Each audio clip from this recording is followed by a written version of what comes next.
Broadcasting from Boston, Massachusetts, the Smart Cities podcast is the only podcast dedicated to all things smart cities. The podcast is the creation of ARC Advisory Group's Smart City practice. ARC advises leading companies, municipalities, and governments on technology trends and market dynamics that affect their business and quality of life in their cities. To engage further, please like and share our podcast or reach out directly on Twitter at Smart City Viewpoints or on our website at www.arcweb.com/industries/smart-cities.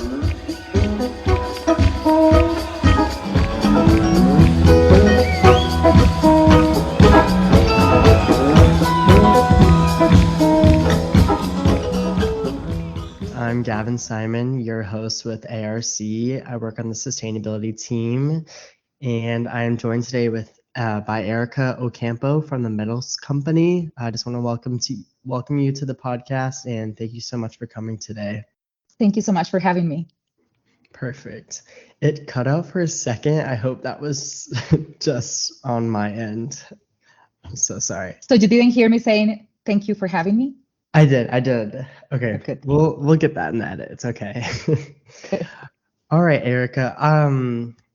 So basically, a little background on how this relationship began. I wrote a ocean mining blog for the ARC website. I actually I was just rummaging through LinkedIn as one does, and I found this LinkedIn article that was discussing the 2023 upcoming topics, or it was just like 2023 topics to watch out for, and one of them listed was ocean mining. Somebody with a sustainability background, I studied sustainability at UF, and I had never heard of such a thing. I thought I knew like the majority of what was going on in the world, but you're always surprised every single day. And so it really got me thinking. It was really interesting to me personally, because the main focus is we're going to be going through this energy transition, which will be very intensive. We're going to be requiring a lot of metals basically for batteries, energy transition, and we've been using these traditional methods that harm a lot of people on land, biodiversity, domino effect of problems. And you have this other option, ocean mining, that seemingly provides a great opportunity to collect and mine metals that have a way smaller impact on the surrounding environment, and they're more dense, there's just more metals down there. Obviously, I'm not the professional here, but it strikes my interest, and I was able to be introduced to you, Erica, and the Metals Company. I find this super interesting. I think a lot more people need to hear about it. I think we need to understand the problem at hand and the possible solution. So,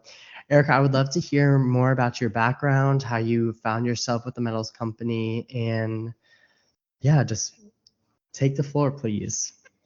Thank you. And I'm so glad that this topic piqued your interest.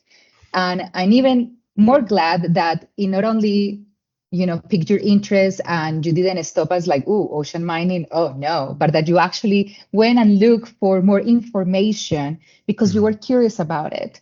And I think that is needed more and more today because we are humans and all of us have this cognitive dissonance about things that we think should be, and then we don't understand how they are and the magnitude or what it really takes to make things happen.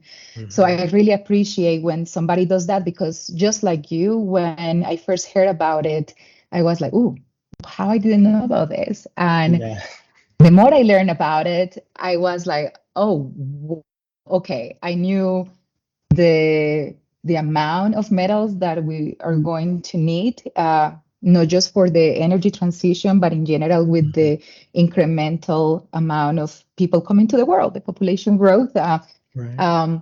It really worried me, right? Because as you mentioned, mining, even at its best, still has pretty challenging issues to deal with. So imagine if we have to double, triple, or quadruple that. as a chemical engineer. So that's my background. I went to school to become a chemical engineer, and I hold a master's in sustainability and environmental management. I really enjoy to know how things work and how process work, and what are the pieces of the puzzle that make, products and infrastructure happen. So I was fortunate enough that my first job was with Dow Chemical. I was an engineer there working as a technical support and development engineer. So I was basically the translator between the research and development group and the commercial group, because kind of I understood the two languages and I will just work with customers to make things work. But that's when I first started listening to the word sustainability. It was used more and more. And to me, it was just like, oh, okay, that's common sense. Yeah. Sustainability. Well, I think I'm pretty good at common sense, so I'm going to give it a shot to do that. So actually, I did my master's while I was working for Dow. And that's how I was fortunate enough to land in sustainability positions from the very beginning of my career in the manufacturing world. I stayed with Dow for over 13 years. And I work in very sustainability positions. Like I work a lot in circular economy. I work a lot on reporting and standards and green chemistry and life cycle assessment. And then I got the opportunity to build sustainability for a recycling company, Sims Metal Management. And they happen to be one of the largest metal recyclers in the world, right? Sustainability, a metal recycling company for metals just kind of makes sense, finally, and just it's a completely different approach, right? From a manufacturing company to just working now for a recycling company, which, in the foundation is doing sustainability work. And actually it was there when I started learning about the magnitude of the demand of metals, because they recycle a lot of steel. So I started looking at the forecast for steel, which is used a lot for infrastructure. And then to start understanding how much the recycling could actually supply the amount needed. And it was just dwarf. There was no way that the recycling of steel for this company was going to make a significant dent, just because these metals, the good thing is that they can be recycled. The challenging thing, and it's also a good thing, is that they stay in use for very long times. So a building, stays for a very long time, a bridge, a bus. So, it's kind of a balance. So I learned that, and I was working for them when the metals company reached out to me to talk about it. And it challenged me a lot when they first talked to me, because I was really curious, but I was very torn, because I was working for a recycling company, and here it's like, oh, we need more extraction, and it's like when the meat eaters don't want to see the bone and the blood underneath, because they don't want them to remind them that that it came from a living being. Right. And you're just like, don't show it to me, but I want to eat it. And I became vegetarian because I couldn't face it. But the same was happening to me. I was like, I know we need mining, and I love my computer and my phone and being able to fly it and the cars, but I need to face it. Let's face what is needed, and let's try to make it better. So that's what I really got engaged with the metals company, and there was a lot of conversations that we had, and they said until today that it was kind of a full-time job recruiting me, because I had a lot of questions.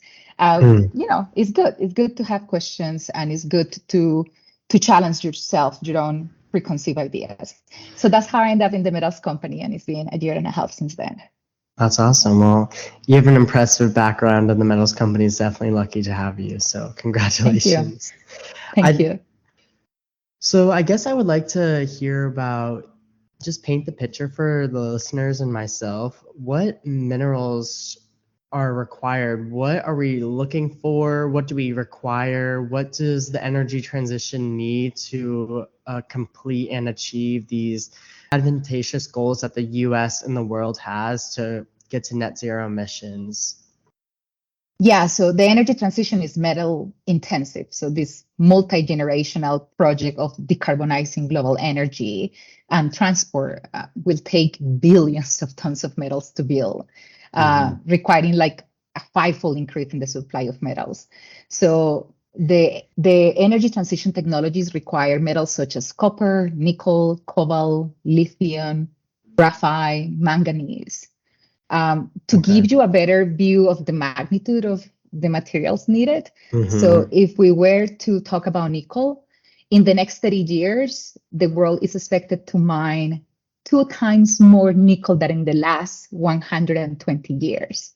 And that means that we will be generating almost 10 times more nickel tailings because of the lower Right. grade, because we tend to take the easy stuff out first. The metals company is looking specifically for nickel, cobalt, copper, and manganese, which Okay. happen to be the four metals that are in a polymetallic nodule, which Mm, are these little potato-sized rocks that sit on the seabed in the yes. Clarion-Clipperton Zone at 4,000 to 6,000 meters deep. And this zone is between Mexico and Hawaii, right? Yeah, so it's like west of Mexico, southeast of Hawaii, is sitting in Okay. international waters. Okay. Got it. And I think that's interesting because there's a large conversation around we can recycle the metals, the already existing metals that we have out there, and that will be able to provide enough metals to get us to that energy transition. But basically, you're saying in the next 30 years, we're going to be mining double the amount of metals that we've already mined in the past 120 years just to get to the goals that we need to achieve. And it's not even a race to get to the finish line, because the finish line just like is just going as we are moving as well. So it's it's it's a difficult problem to even comprehend in my head. Like, you need to write it down on a piece of paper, and this is why it's important to have these conversations, because humans, and we're able to just read these headlines really quickly that may be daunting and eye-catching, but when you really think about it and sit down, these problems are large and complex, and you have to really sit down and problem solve to make an opinion for yourself. And also, just especially for an energy transition, there's not going to be a silver bullet, and you need to have a whole Rolodex of solutions out there. Absolutely. So I think that's a really important topic that you brought up. So I Yeah, guess. it's interesting when people, I mean, I'm super advocate of circular economy, and I think Mhm. we must do better, and we will do better. Thankfully, is becoming more of a regulatory requirement, which will really drive it. But many will say, "Oh, the energy transition technologies, there are new developments that don't need as much energies, or has many metals." Others say that we just need to degrow. Mm. Car ownership can significantly decrease, or others will say we have already enough metal stock, which that part is not true. But the first two, yes, as you mentioned, there is no one silver bullet. Right. So it is no either or. It is, yes, we need to degrow and have more, car share and reduce car ownership if, free will and people abide to that.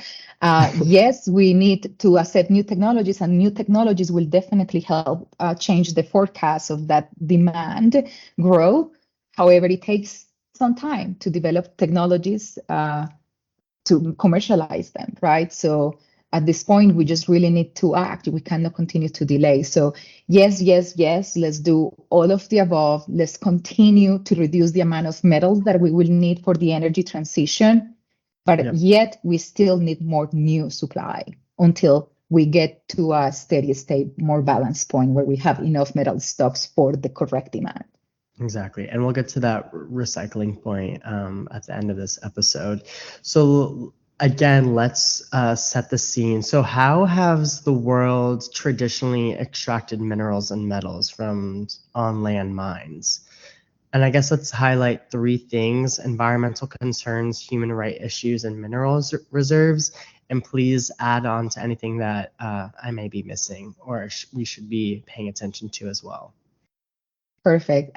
So I want to start by saying thank you, miners. I know it's not the easiest job and we have benefited a lot from it, but we do recognize that it has a lot of challenges. Mm-hmm. And unfortunately, the mineral reserves of many of the metals that we need are happen to be in areas with higher geopolitical risk and higher biodiversity, where we have like braided carbon sinks and carbon sequestration services. So, for example, I mean, they happen to be on the equatorial regions. For example, most of the nickel and cobalt reserves and the mines are found in equatorial regions such as like Indonesia and the Democratic Republic of Congo. And in these areas, we have indigenous communities and rainforests with rich biodiversity. So needless to say, every extractive activity in the world has an impact in the environment. And there's just no way around it. And by nature is a destructive process that starts with, the need to displace or change the land of the local communities. And sometimes you need to resettle people or, work with them to give you the license to operate.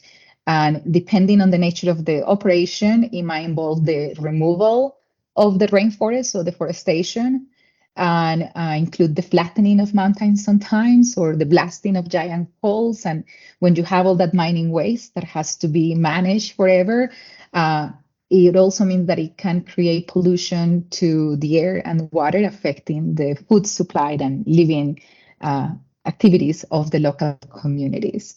So there are those challenges that cannot be removed. There are other challenges that can be mitigated through mining. And I absolutely believe that we need to continue to push to have responsible mining practices so that we can address the challenges of like child labor or incremental issues with violence on local communities because of these sites.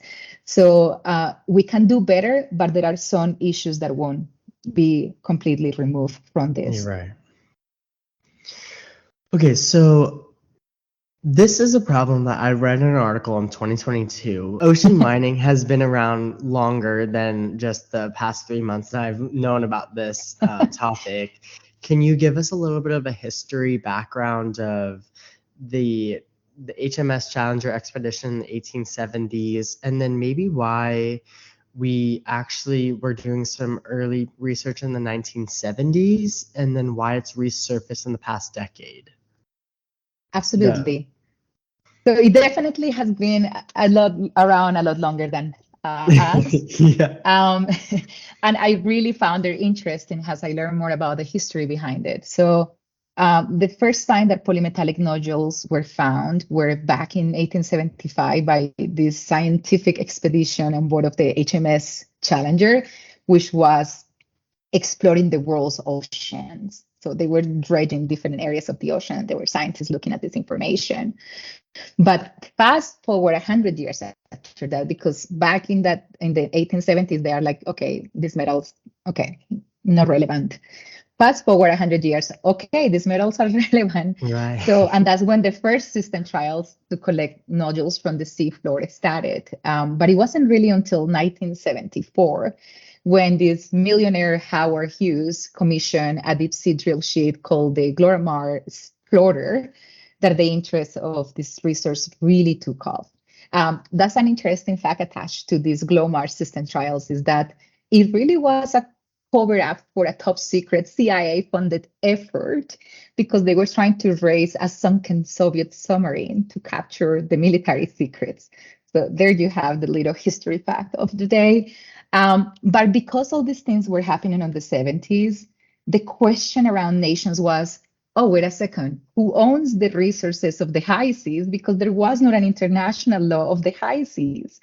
So that's what really pushed nations to start negotiating And all this culminated on the adoption of the 1982 United Nations Convention of the Law of the Seas, which ensures the development of seabed minerals resources beyond national jurisdiction, so everything beyond 200 nautical miles from a nation.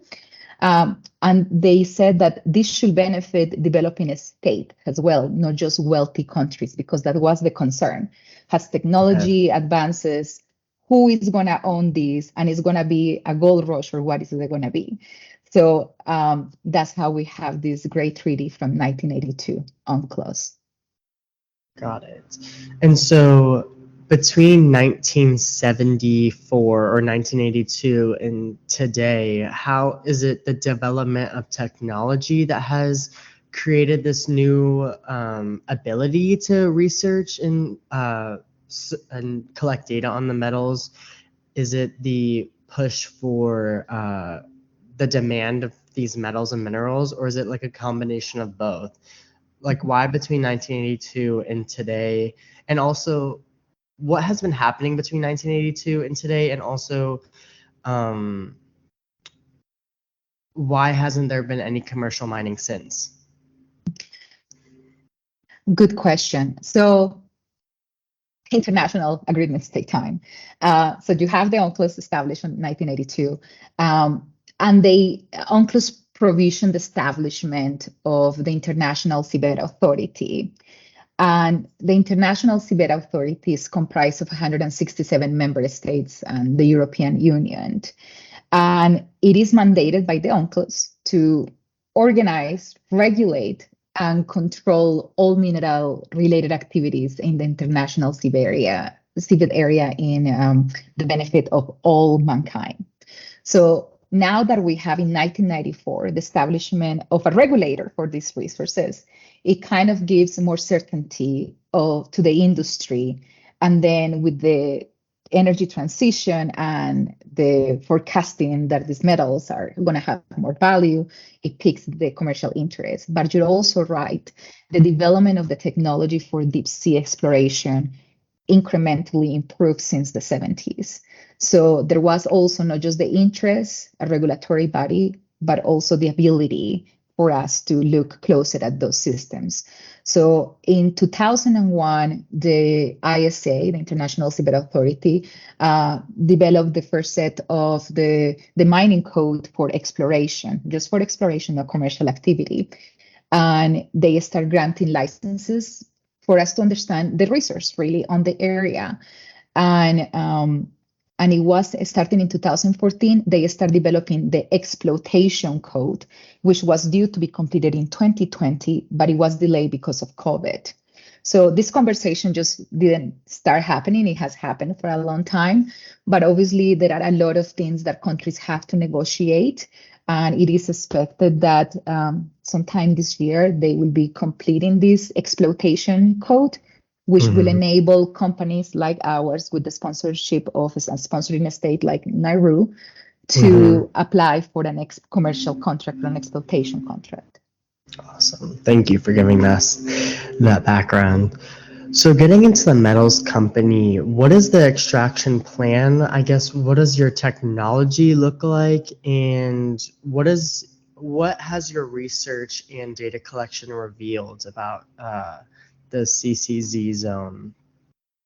Yeah, so actually this is one of the most fascinating parts where I'm learning the most, because there is a subset of not just marine scientists, but deep sea scientists, and then specific areas of the deep sea that scientists are looking at. And since 2010, we have several campaigns. We have over 20 campaigns to date since then, where we first start analyzing the research, doing some screening and assessment and the type of metals that were on, and the quantity of those metals that were on the contracted areas that we have access to. And then the baseline assessment, the environmental baseline assessment, which is basically understanding the environment in which we operate for us to be able to assess what are the potential impacts that we could have. And last year, it was a very important year for us because it was the year when we have an actual pilot test of our mining system. So this test allows us to gather the same information to understand what is the impact as compared to the baseline assessment. So that is will allows us to develop, reasonable ecological thresholds for safe operating.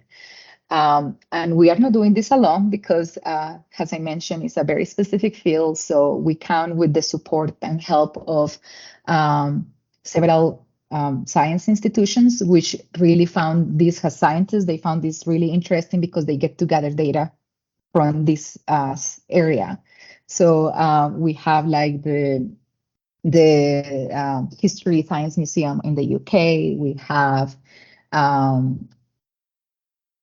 CSIRO, the Commonwealth Scientific Research Organization in Australia, Jantech in Japan. So we have different research institutions supporting this.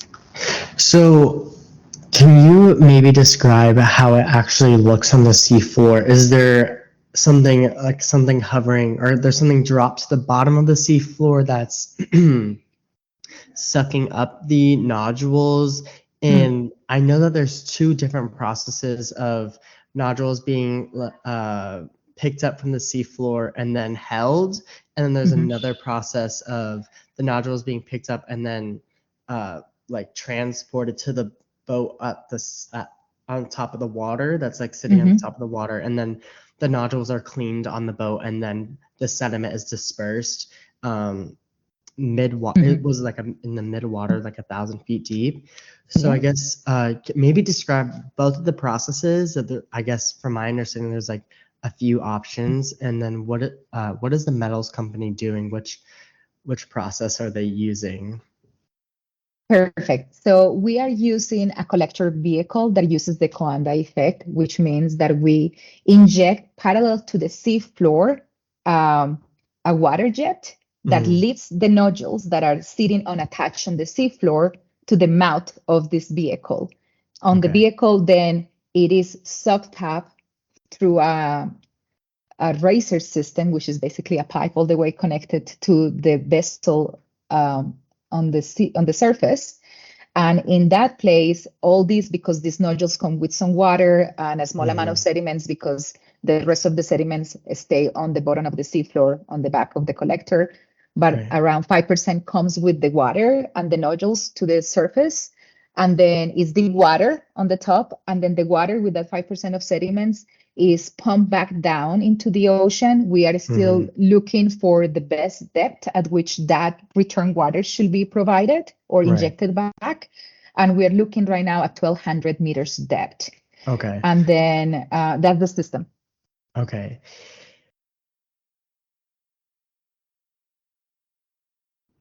So you have these nodules on the seafloor. They're about the size of my fist. There's these polymetallic nodules are the size of a potato. Where did these nodules come from? How are they formed? And are there any other nodules like them? And what do they look like? And what are they made up of? Great question. I'm not an expert on this, but I know that it takes millions of years to form these polymetallic nodules, which are basically these rocks that are formed by dissolved metal compounds on the water, and they precipitate around a nucleus, such as a shark tooth on the seafloor. So they are sitting unattached on the seafloor in an area called the abyssal plain. The abyssal plain is between 4,000 to 6,000 meters deep. And because it's so deep, there's no light, and then there are no plants, which means this poor food availability, and that makes the opportunities for life to evolve very challenging. There's also very high pressures and very low temperatures. So that area is also happens to be the most common ecosystem on the ocean, covering 70% of the ocean seafloor. And because of these challenging living conditions, more than 70% of the life in this area is found in the form of bacteria. So, but polymetallic nodules, I think it's important to mention that polymetallic nodules are not the only minerals found on the ocean. Polymetallic nodules are one of them. And these are in this ecosystem, as I mentioned, with low food, low energy environments and very low biomass. But then we also have the seamount cobalt crusts. These ones are found at depths of 800 to 2,500 meters depth. And they are these hard rock metallic layers that precipitate on the flanks of submarine volcanoes. And to be able to remove them, you have to cut into the rock. They are abundant food supply due to the nutrient-rich water of wellings from the currents in that area. And then you have a third source of minerals, which is the hydrothermal vents, which are like seafloor massive sulfides. And these ones are found between 1,000 to 4,000 meters depth. Also, this is a different ecosystem that requires a different technology to also remove the sulfides from it. So I think it's important to have this distinction because for the metals company, this was important. And that's the reason we chose polymetallic nodules, because we knew we could collect them with the lightest touch, and also it will be on an environment that has the metals company picked polymetallic nodules specifically because we knew the impact that we will have as collecting will be the lightest, just because it is already unattached, and also because the abyssal zone ecosystem is not only low in biomass, but it's also one of the most common ecosystems on Earth, covering 70% of the seafloor. Okay.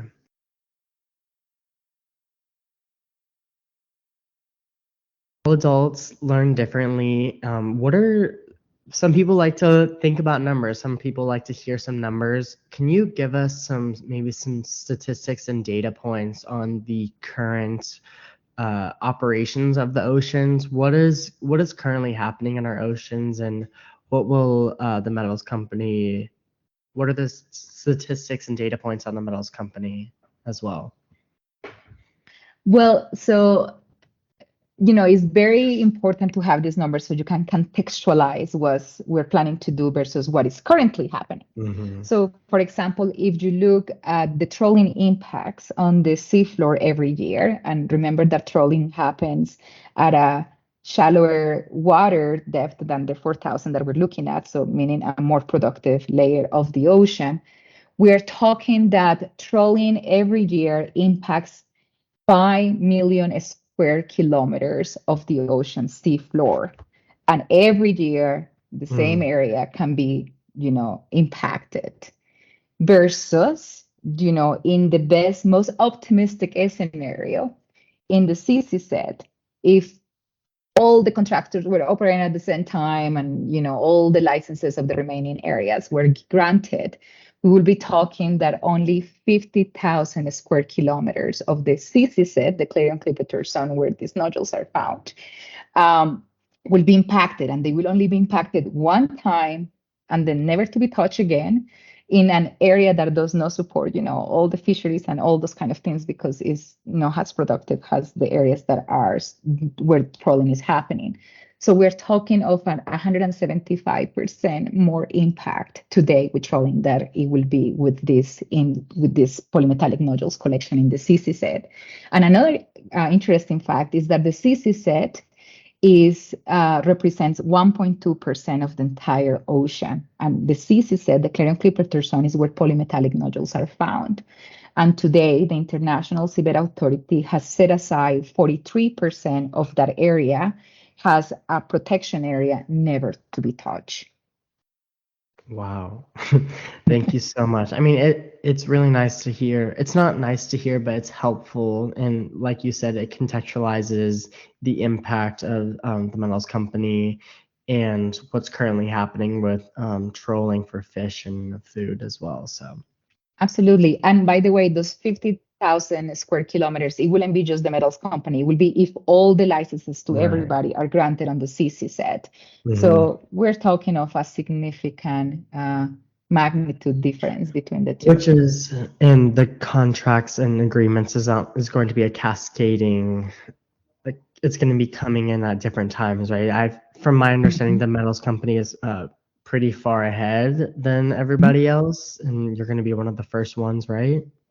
Yeah, we are planning to be the first one to submit an application for a contract, and there are different companies and nations, different stages of development of the technology. So yeah, it's definitely not going to start full on at the beginning. Actually, it's going to increment.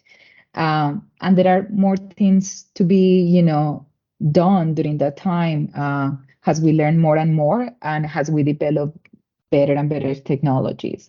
So it's exciting to see, how everybody's approach can be different, but looking for the same thing to extract these nodules. We had discussion before. There's going to be like a cascading amount of nodules being processed or collected. Maybe could you just describe how many nodules and how much metal will be able to be collected in like the next 10 years or however you want to describe it? Yeah. So we were able to do resource assessment for 2 of our 3 contracted areas. And in those areas, we had found enough metals to power or to produce 280 million vehicles. That means the entire US passenger vehicle fleet. Okay. Awesome. So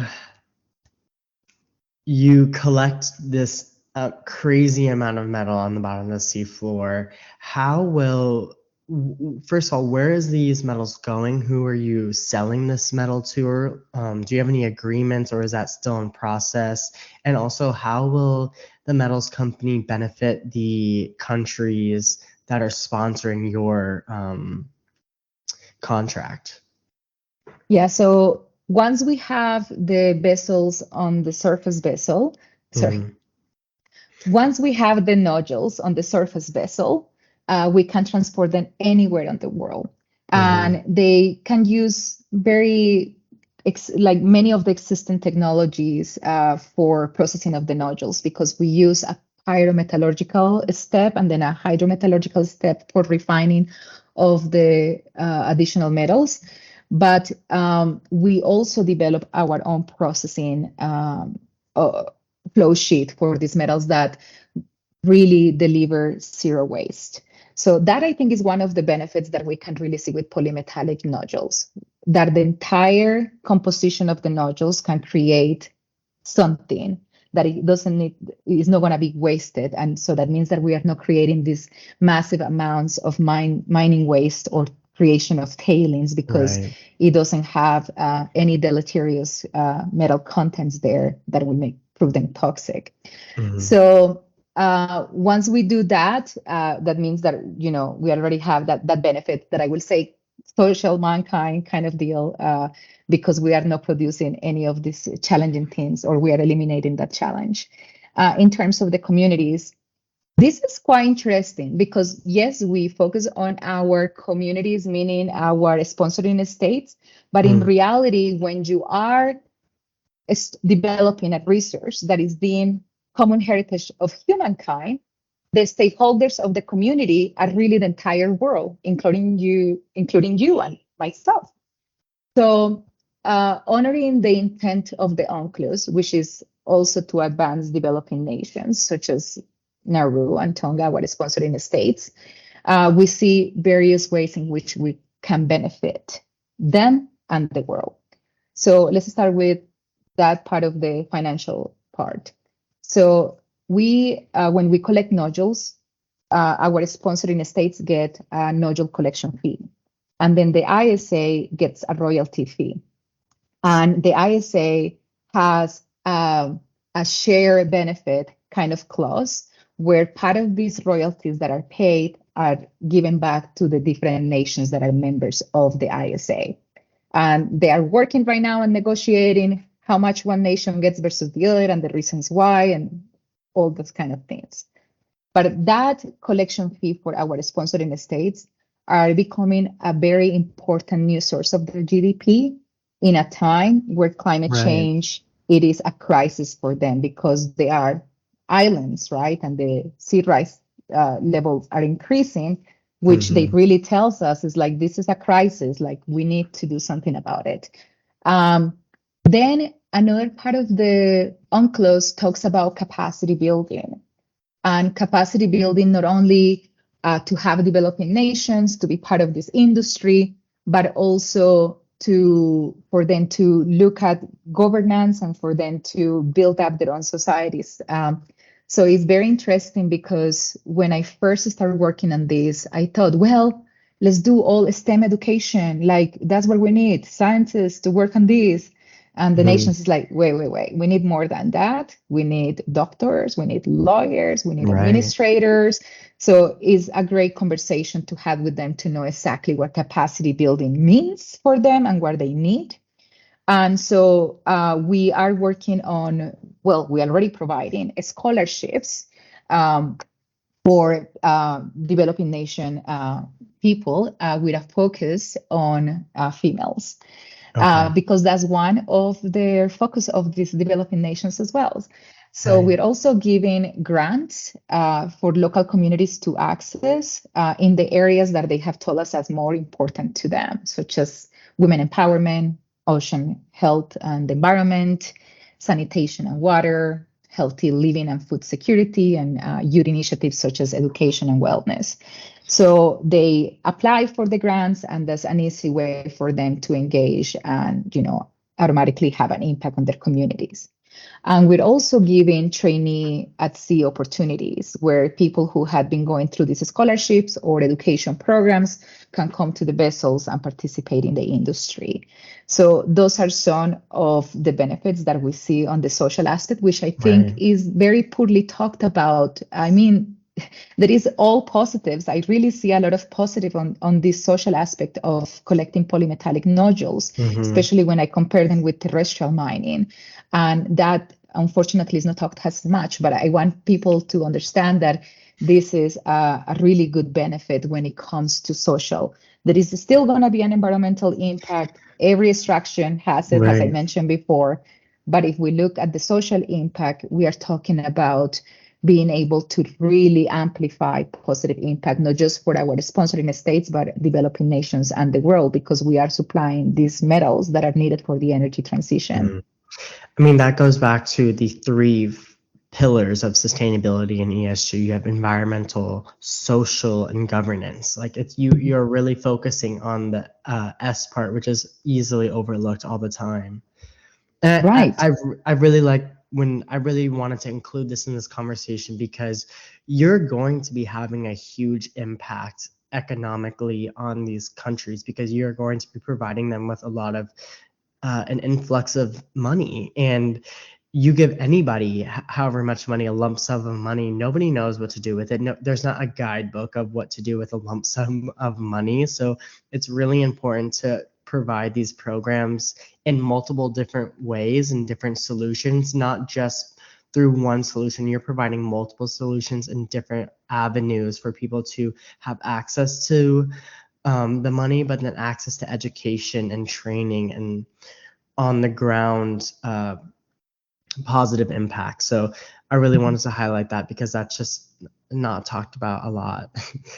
Yeah, absolutely. Just rounding out this conversation, there's talks of the metals company turning into a recycling company. Can you give us a little hint on what that looks like and when that might take place? Yeah, absolutely. Well, actually, that's the mission. If anything, polymetallic nodules are just one of the steps that will get us there, because really our foundation or our mission is to build a carefully managed metal commons that will be used, recovered, and reused again and again. And to get there, we have a 3-step approach.